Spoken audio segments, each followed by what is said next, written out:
نور بانو اپنے خوابوں کے رت پر بیٹھی شہر پہنچ گئی۔ وسیع و عریض کوٹھی، نوکر چاکر، بڑی سی گاڑی اور سب سے بڑھ کر اس پر والا و شیدا شوہر کی بدولت وہ جیسے ہواؤں موڑنے لگی۔ پیچھے بستی میں اپنے گھر والوں کو چھوڑنے کا دکھ بھی وہ بھول گئی۔ 6 مہینے گزر گئے۔ اس عرصے میں فاہر علی سید نے اسے اتنا پیار دیا کہ وہ کسی لمحے بھی باپ سے اداس نہ ہو پائی تھی۔ کسی ایک پل کے لیے بھی اسے ماں باپ کی یاد نہ آئی۔ وہ یہ بھی بھول گئی کہ اس کا شوہر بلا شرکت غیر اس کی ملکیت نہیں، اس کی سوکن اور بچے بھی ہیں۔ فاہر علی سید ہفتے میں 2 دن اپنی پہلی بیوی کے پاس جاتا تھا۔ وہ اسی شہر میں کسی اور بنگلے میں اپنے بچوں کے ساتھ رہتی تھی۔ ابتدا میں نور بانو کو یہ 2 دن بہت گران گزرتے، پھر آس پاس کی رنگینیاں اور بے تحاشا عیاشیاں اور فاہر علی سید کی وارفتہ محبت سے ان 2 دنوں کی قربانی دینے پر وہ آمادہ ہو گئی۔ زیور اور شاپنگ عورت کی کمزوری ہوتے ہیں۔ فاہر علی سید نے اس کے لیے اتنے زیورات بنائے کہ اس نے شاہینہ کے پاس بھی نہیں دیکھے تھے۔ اس کے لیے شاپنگ یا آؤٹنگ کی کوئی پابندی نہیں تھی۔ اس کے منہ سے کسی خواہش کے نکلنے کی دیر ہوتی، فاہر علی سید بلا تعامل اسے پورے کرتے۔ بہت سے مہینے کسی خواب کی طرح گزر گئے۔ اس کے بعد گویا موسم بدل گیا۔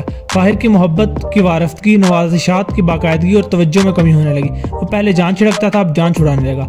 نور بانو کی فرمائشیں اور خواہشیں پہلے وہ بلا تردد پوری کرتا تھا، اب اعتراض اٹھنے لگے۔ اس کی شاپنگ کی کوئی حد نہیں ہوتی تھی، اب روک ٹوک شروع ہونے لگی۔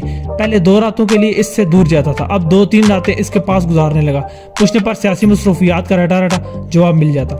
نور بانو ابتدا میں یقین کرتی تھی، رفتہ رفتہ آنکھوں میں پھوٹتی بے مہری صاف جھلکنے لگی تو دل نے سرخ جھنڈی دکھا دی۔ ایک دن فاہر نے بتایا کہ کوئی اہم مہمان آنے والا ہے، ہانسامہ کے ساتھ مل کر اچھے طعام تیار کروائے، خود بھی اچھے کپڑے پہن کر سج سنور کر مہمان کا سامنا کرے۔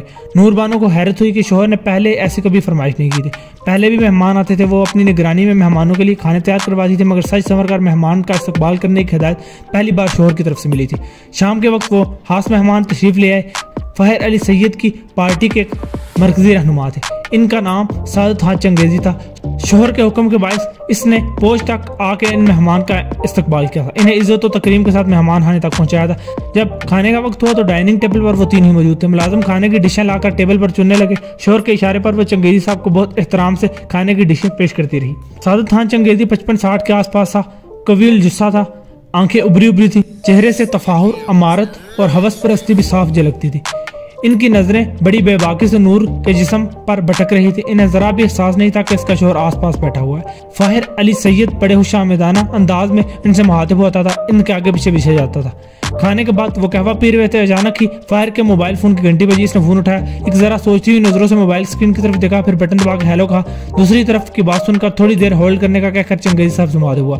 چنگیزی صاحب ایک بڑے نیوز چینل کا پروڈیوسر فون پر ہے، اس وقت لائیو نشر ہونے والے ایک ٹاک شو میں مجھے لینا چاہتا ہے، اگر اجازت ہو تو 15-20 منٹ کے لیے دوسرے کمرے میں چلا جاؤں۔ وہ اپنے باری لہجے میں بولے، شاہ جی آپ تو ہماری پارٹی کے ترجمان ہیں، ان ٹاک شوز میں مخالفین کے چھکے چھڑانے میں آپ کا ثانی نہیں، آپ کو کیسے منع کر سکتا ہوں۔ فاہر نے نور بانو سے کہا، میرے آنے تک چنگیزی صاحب کا خیال رکھنا، خبردار انہیں بوریت محسوس نہ ہو۔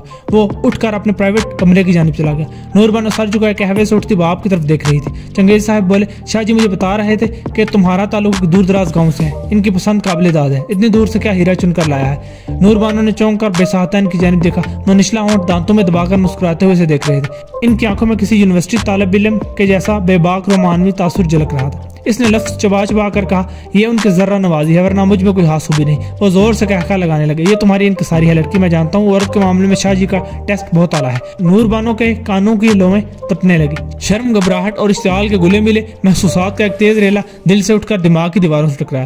وہ کٹیلے لہجے میں بولی، آپ ان کے سینئر ہیں، کیا وہ سیاسی معاملات کے علاوہ عورتوں سے متعلق بھی تجربات آپ سے شیئر کرتے ہیں؟ وہ ایک ذرا گڑبڑائے، پھر سنبھل کر بولے، شاہ جی اپنا برخوردار ہے، برسوں سے ہمارے سائے میں رہ کر کام کر رہا ہے، ظاہر ہے اس کی پسند ناپسند کا بھی ہمیں علم ہے، اس نے تمہاری بڑی تعریفیں کی تھی، تم تو اس تعریف کے ہر پیمانے پر بہترین ہو، افسوس اتنے عرصے تک تم سے ملنے کا کوئی موقع نہ ملا۔